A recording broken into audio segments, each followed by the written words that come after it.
Bem-vindo ao Café Expresso, o mini podcast do canal Café e Teologia.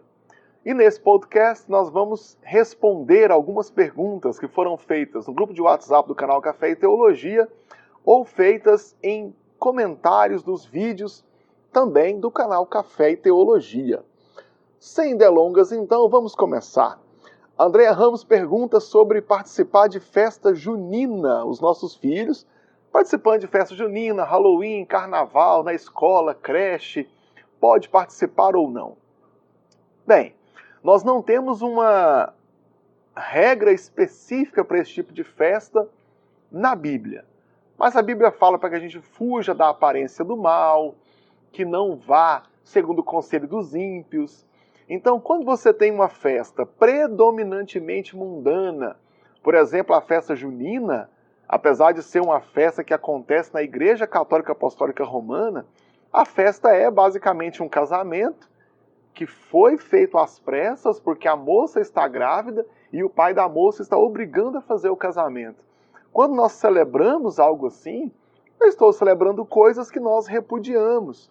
Claro que pode acontecer também para quem é evangélico, uma gravidez fora do programado, mas nós não vamos jamais celebrar isso.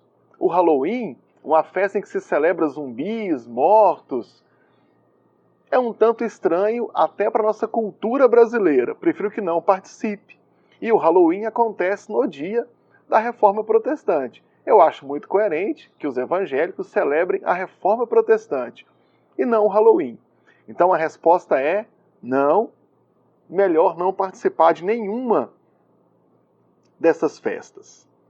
Tem uma pergunta aqui do Ney. Ele tem uma pergunta sobre patologia clínica. Por exemplo, a pessoa sofre de algum transtorno emocional. Ele dá o exemplo aqui de depressão, por exemplo, algum transtorno psicossomático. Faz uso de medicamento, mas a pessoa não consegue se libertar. E aí ele pergunta se é possível obter a salvação. Ora, a resposta é simples. Sim, é possível.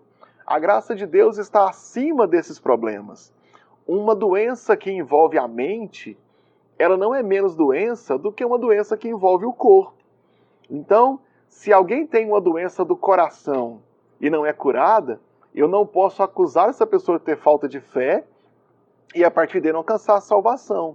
Se a pessoa tem síndrome do pânico, depressão, qualquer problema assim e não consegue se libertar, eu não consigo pensar que Deus vai remover a graça da salvação dessa pessoa por causa da doença.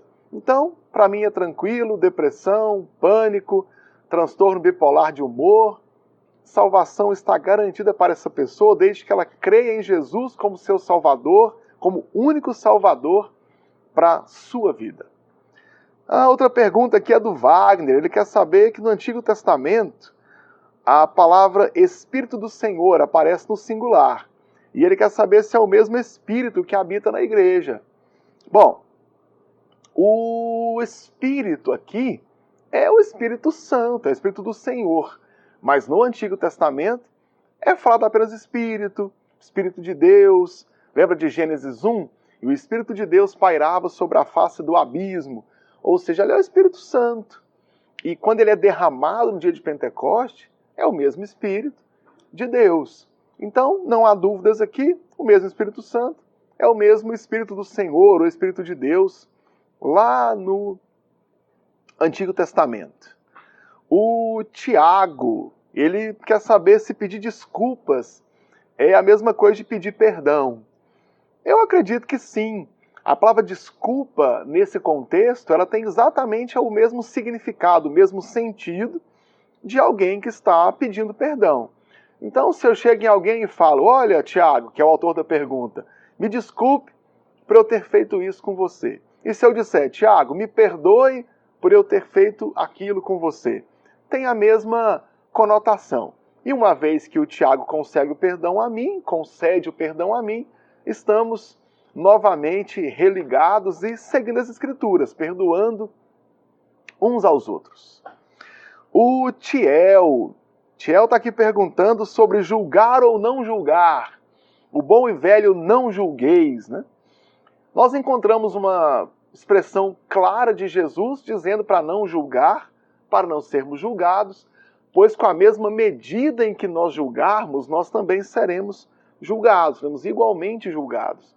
Mas nós também temos instruções bíblicas para julgar entre o certo e o errado, julgar entre a pregação, julgar os irmãos de dentro, para que não seja preciso que uma pessoa de fora nos julgue. E agora? Aqui nós temos um problema com o conceito do que é julgamento. Quando Jesus fala para não julgar, ele está falando para os fariseus. Os fariseus eram uma classe muito importante nos tempos de Jesus, eram homens muito bem instruídos quanto à lei de Moisés, e eles eram grandes julgadores a partir do seu próprio umbigo. Eles se achavam maiores que os outros, melhores que os outros. Os fariseus oravam várias vezes por dia e achavam que os demais eram menos santos que eles, porque não oravam X vezes por dia. Um fariseu não comia na casa de outro fariseu, de que não fosse fariseu, com medo de aquela comida que fosse oferecida não fosse dizimada, que a pessoa não dizimou. Então o fariseu não comia. Todo esse cuidado com a lei fazia dos fariseus, apesar de grandes guardadores da lei, pessoas que não expressavam o amor de Deus através das suas ações. Então ficavam ali julgando que ninguém mais seria salvo, porque não dizimava, não orava várias vezes por dia, não fazia isso ou aquilo. E aí Jesus fala para os fariseus, olha, se vocês julgarem assim, vocês também serão julgados assim. Então Jesus está dizendo para os fariseus, para pegar leve nesse julgamento condenatório. Mas ao mesmo tempo, a Bíblia me dá inúmeras razões e justificativas para julgar sim entre o certo e o errado, para chamar a atenção da pessoa que está errando, para convidá-la ao arrependimento. Se eu não posso julgar em hipótese alguma, eu não sei nem o que é amor. Porque para praticar o amor, eu preciso julgar se a minha ação é um amor ou um não amor. Por exemplo, obrigar uma criança a comer verduras é um ato de amor ou não? Sim, é um ato de amor, ninguém duvida, já que uma alimentação saudável vai trazer saúde para a criança. Mas aí eu pergunto a vocês que estão me ouvindo. A criança, no momento, acha que não, que é um ato de desamor. Cabe, então, o julgamento, se essa comida é ou não saudável para a criança. Então, sim, temos que julgar. Não podemos julgar. Vamos reprisar. Julgar apenas para condenar e usando as minhas ações como referência, isso não pode. Isso é desamor. Agora, o julgamento com base no amor, convidando para o arrependimento, deixando claro o que é certo e errado, isso a Bíblia defende e temos sim que fazer o tempo todo. O Francis tem uma pergunta de onde é que ficam nossas almas quando morremos, se ainda não chegou o juízo final e nem o arrependimento da igreja. Aqui nós precisamos sair do nosso espectro humano. Hoje eu estou preso ao tempo, mas na glória eu não estou preso ao tempo presente. Quando Jesus conta a história do rico e o Lázaro, e ali a maioria dos comentaristas bíblicos defende que não é uma parábola, que é uma história. Lázaro morreu e ele foi imediatamente para o céu.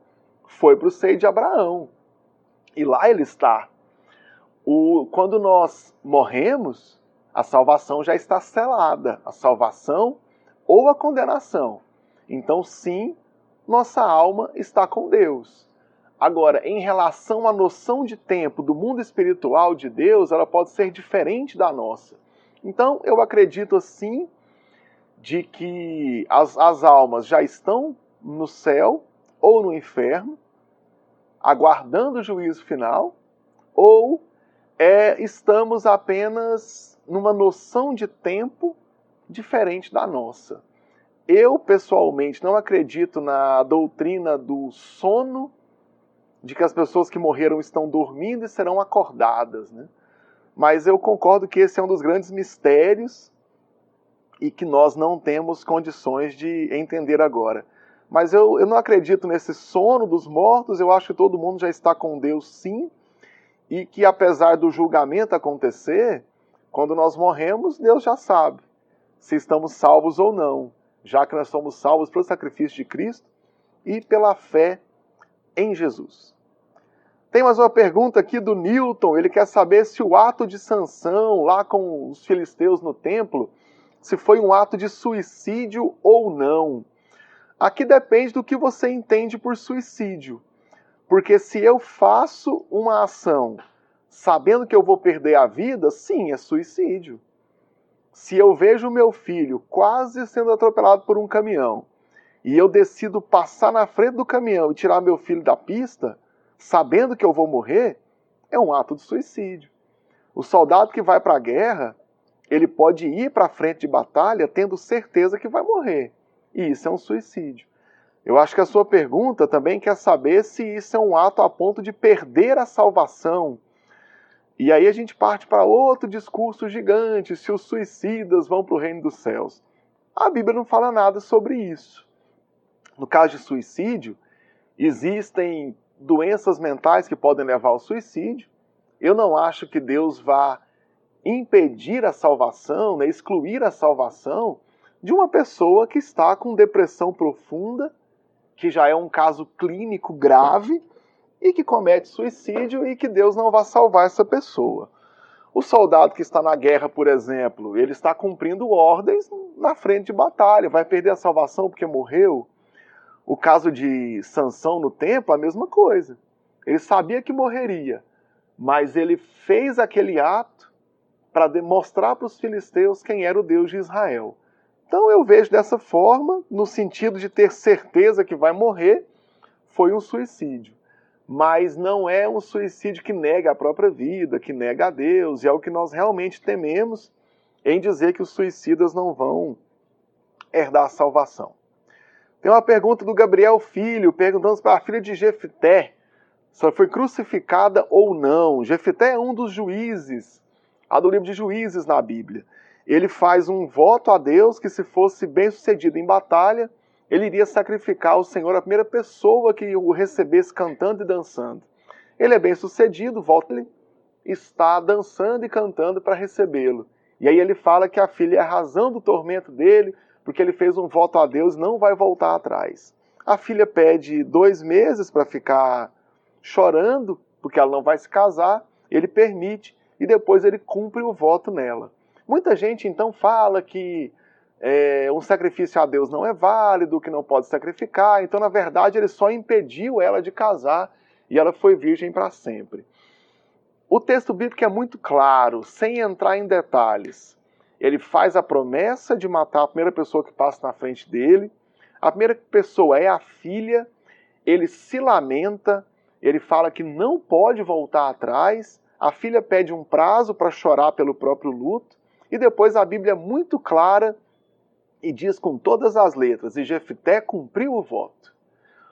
Aí as pessoas que argumentam que Deus não aceitou e que a Bíblia não traz sacrifícios humanos, eu concordo com você. Só que aqui a pergunta é, Jefté sacrificou a filha ou era certo sacrificar a filha? Nós abominamos o ato, não é errado, mas para mim não há dúvidas, Jefté sim sacrificou a filha dele. Doa em quem doer, aconteceu realmente o sacrifício da menina. Não é certo, não deveria ter feito.